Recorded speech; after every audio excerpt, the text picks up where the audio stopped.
قلت تشاهدنا، قلت صلوا صلينا، قلت حجوا حجينا، قلت زكوا زكينا، قلت صوموا صمنا، بس ما تجيب ابن عمك وتخليه مولى علينا. هاي منك لو من الله. غدير خم. ها الناس مطالبة ومتماحنة وما حد يعرف حقيقة غدير خم. عند العودة من مكة لحضرة سيدنا النبي مع المصطفى أكثر من 120 صحابي جاءوا إلى غدير من ماء بين المدينة ومكة المكرمة اسمه غدير خم على التسميات مع أهل الحجاز. فوقف عنده سيدنا النبي ونادى بالناس وتجمعوا، فجيء بسيدنا علي فرفع يده أمام الأشهاد وقال: من كنت مولاه فعلي مولاه. ابن عم النبي وسيدنا المصطفى وما ينطق عن الهوى، وهذا جاء أمر رباني. ونعم وخير من اختصه المصطفى بهذه الوثيقة وهذه المبايعة التي استمرت 3 أيام في غدير خم. كلش يقول له سيدنا عمر، يقول له: يا علي، سيدنا عمر بعد هذه المبايعة: يا علي، لقد أصبحت مولاي ومولى كل مؤمن ومؤمنة. هذا سيدنا عمر يقول له. طار الخبر في الآفاق شمالا وشرقا وغربا وجنوبا. وصل هذا الخبر سيدنا المصطفى قال: من كنت مولاه فهذا علي مولاه. وصل لكل العرب. العرب أهل حساسية وأهل غيرة وأهل شجاعة وأهل نحاسة يغارون. فجاء رجل اسمه الحارث ابن النعمان الفهري، امتطى دابته وجاء إلى النبي.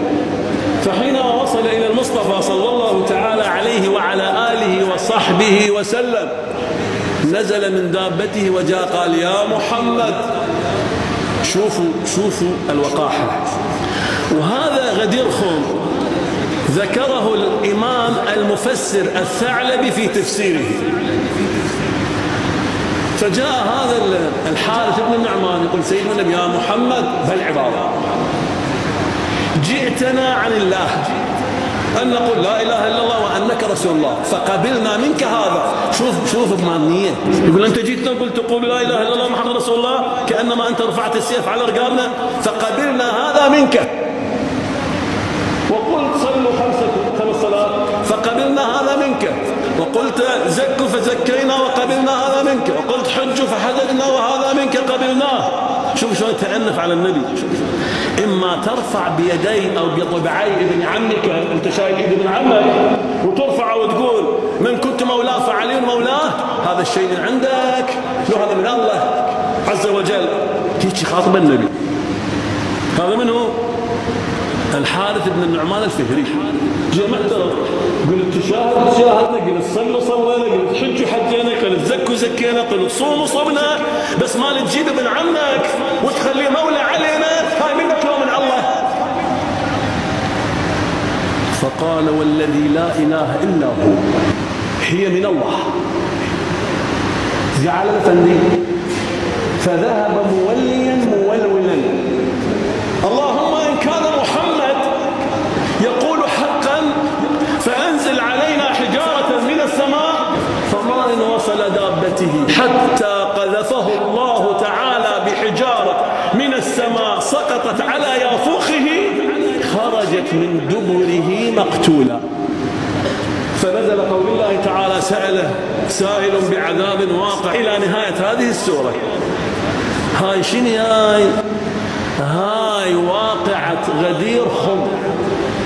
فسيدنا علي ولي على البعيد والقريب، وللمسلم وللشيعي وللسني وللكردي وللعربي ولكل إنسان مسلم. وعلي مو لأحد، على الإنسانية أجمع. علي سيدنا